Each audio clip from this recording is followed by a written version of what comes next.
ఆధ్యాత్మికంగా ఇక్కడ మనం గమనించాల్సిన సత్యం ఏంటంటే, త్రోవలో ఉన్నవారు ఆత్మీయంగా భాగ్యవంతులు, త్రోవలో ఉన్నవారు కన్నులు తెరవబడిన వారు, త్రోవ ప్రక్కనుండి వారంటే ఆధ్యాత్మిక అంధత్వం, దారిద్ర్యం కలిగిన వారు.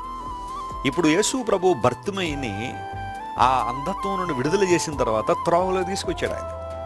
యేసు ప్రభు పని అదే, నిన్ను నన్ను సరైన త్రోవ నడిపించాలని. ఒకవేళ ఎంతవరకు ఎవరెవరో ఏదో చెప్పారని లోక సంబంధ వ్యక్తులు, లోక సంబంధ సిద్ధాంతాలు, లోక సంబంధమైన ఫిలాసఫీలు పట్టుకుని దేవుని త్రోవ నుండి ప్రక్కకు తొలగిపోయావేమో, భర్తిమయ వలె ఆధ్యాత్మికంగా దారిద్ర్యాన్ని, అంధత్వాన్ని అనుభవిస్తున్నావేమో, యేసు ప్రభు ప్రేమతో పిలుస్తున్నారు, నువ్వు రా.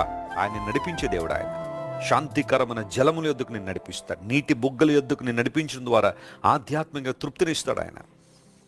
అత్యంత తీవ్రమైన దాహంతో సతమతమవుతున్న సమరయ స్త్రీని త్రోవలో తీసుకొచ్చిన తర్వాత ఆమె అనేక మందికి ఆశీర్వాదకరంగా మారింది.